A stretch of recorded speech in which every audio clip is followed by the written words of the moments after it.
사회복지사에 관심 있으신가요? 별도의 시험 없이 수업과 실습만으로 2급 취득이 가능하다고 안심하시던 분들이 실습 시간이 세미나 포함 190시간이라는 적지 않은 시간에 당황하시는 분들이 많습니다. 온라인 수업 16과목은 비교적 할만하지만 실습이 버겁게 느껴지실 텐데요. 2달 반에서 3달 정도 되는 실습 가능 기간 동안 복지관 실습 160시간을 맞춰야 합니다. 시간적으로 여유가 있으신 분들은 하루 최대 8시간씩 해서 한 달만 해도 끝내시지만 직장이나 학업을 병행하는 분들은 따로 실습이 가능할 때까지 미루거나 주말 실습이 가능한 복지관을 찾아보지만 주말 운영을 하는 곳은 거의 없어서 어려움을 겪습니다. 때문에 이번 영상에서는 사회복지 2급 준비하시는 분들을 도와드렸던 빅데이터를 바탕으로 사회복지 실습을 전체적으로 정리해드리겠습니다.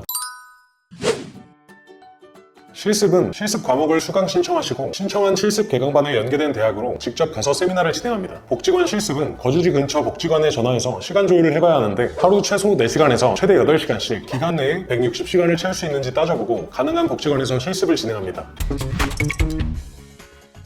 실습할 복지관을 찾으시는 분마다 지역도 다 다르고 실습 가능한 시간대도 다르다 보니 복지관을 하나하나 찾아서 연락해보시는 게 보통입니다. 그래서 온라인으로 편하게 찾는 방법을 알려드릴 건데 운영기관을 지역 카테고리별로 검색이 가능한 더 나은 복지세상이라는 사이트가 있습니다. 홈페이지에 들어가셔서 교육 자격증, 현장 실습 지원센터, 사회복지 현장 실습기관 검색으로 들어가시면 거주지 근처로 주중 또는 주말에 가능한 기관이 몇 개가 있는지 지도자 인원과 실습 비용까지 볼 수 있습니다. 미리 정보들을 어느 정도 볼 수 있으니까 이렇게 복지관을 찾으시고 연락하셔서 시간 조율해보셔도 좋을 것 같습니다.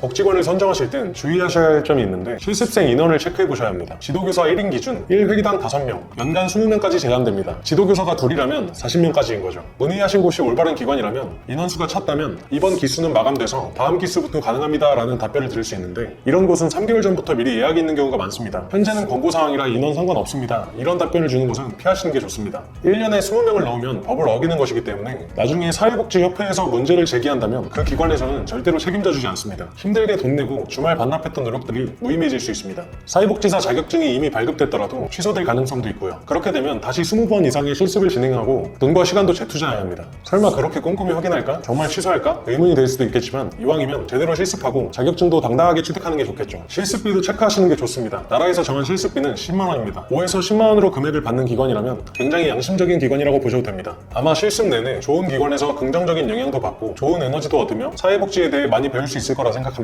반대로 실습비를 너무 높게 받거나 실습 입금을 재촉하는 기관도 있는데 추천하지 않습니다. 실제로 주말이나 밥값 포함해서 15만원에서 20만원 정도인데 어떤 분은 30만원도 있고 50만원인 경우도 있다고 합니다. 가끔 입금하시고 실습기관에 변경하려고 환불 요청을 했는데 안 좋은 소리라거나 실습기관에 요청하는 서류를 보내주지 않는 경우도 있다고 하니 제대로 된 실습기관인지 확인하시는 게 좋겠습니다. 시설 신고증이나 설치 신고필증 체크도 하셔야 합니다. 실습기관이 정해지면 실습생 신상카드라는 한 장의 프로필을 작성해서 기관에 방문해 간단하게 면접을 진행합니다. 면접을 보고 꼭 시설 신고증이나 설치 신고 필증, 사회복지 현장 실습기관 등록증 사본도 한 부씩 요청하시면 좋습니다. 실습기관은 사회복지사업법 제2조 제1호에 따라 사회복지 시설로 분류된 곳에서만 실습이 가능하기 때문에 말씀드린 서류로 어떤 법령으로 분류된 실습기관인지 확인이 가능합니다. 만약 달라고 요청해도 주지 않는 기관이라면 실습을 진행하지 않아도 좋습니다. 실습 지도자의 자격 충족 여부는 기관 등록증을 보시면 알 수 있는데 지도자의 이름이 나와 있습니다. 이름이 2명 있다면 연간 40명까지 실습이 가능한 기관인 겁니다. 서류에 나를 지도해준다는 사회복지사 이름이 없다면 바로 나오시면 됩니다. 사회복지 자격증 취득을 위해 실습비를 내고 실습기관에서 160시간을 경험할 때 실습생을 평가하는 건 사회복지사고 실습생은 사회복지 자격증을 취득해야 하는 입장이라 을의 위치에 있게 됩니다. 실습생과 사회복지사의 관계가 아니더라도 갑과 을이 구분되지 않는 게 좋겠지만 어쩔 수 없이 갑을 관계는 나눠지는 것 같습니다. 말씀드린 내용으로 좋은 기관에 가서 제대로 배우고 긍정적인 영향도 받을 수 있다면 좋겠습니다.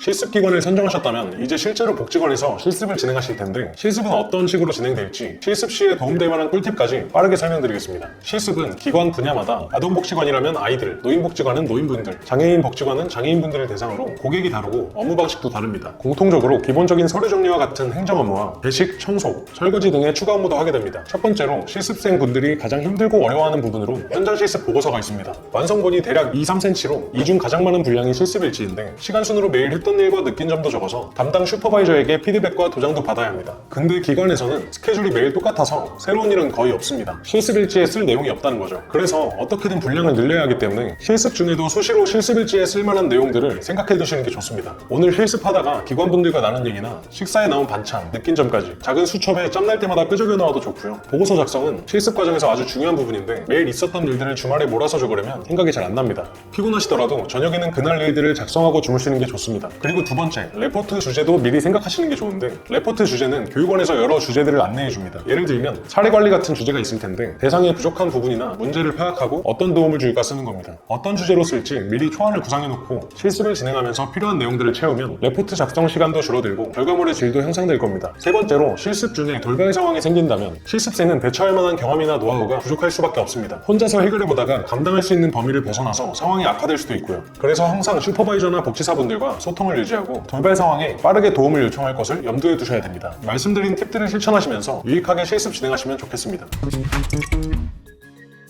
마지막으로 세미나 꿀팁입니다. 세미나 30시간이 실습의 핵심이라고 할 수 있는데요. 3월과 9월에만 개강하고 간단하게 현장 실습 과목을 대학에 직접 가셔서 수강하는 게 일반적이라고 말씀드렸습니다. 지역 인근 대학으로 선택한다면 거리적으로는 편하지만 실습 기간 내에 주말에만 이루어지고 7회에서 15회까지 출석을 요구합니다. 해보지 않아서 얼마나 힘든지 모르실 건데, 보통 세미나가 집 현관문을 열면 바로 수강 가능한 대학이 있는 것도 아니고 기본 왕복 한두 시간으로 참석해서 세미나까지 듣고 나면 주말이 몇 달간 사라지는 경험을 하시게 될 겁니다. 그래서 추천드리는 건 사이버 대학인데요. 마찬가지로 3월과 9월에 개강반이 열립니다. 실습 시간이 2시간씩 3번만 출석하시면 되고 나머지 시간은 온라인 수업과 과제로 대체해서 가장 쉽게 세미나 이수가 가능합니다. 다만 실습 스케줄 조정이 어렵고 3일 2시간의 이점이 커서 아무래도 화려한 사람이 많기 때문에 수강 신청이 어렵습니다. 세미나 실습은 말씀드린 방법들로 개인 상황에 맞게 잘 활용하시면 실습의 난이도를 줄일 수 있으니까 잘 선택하시면 좋을 것 같습니다.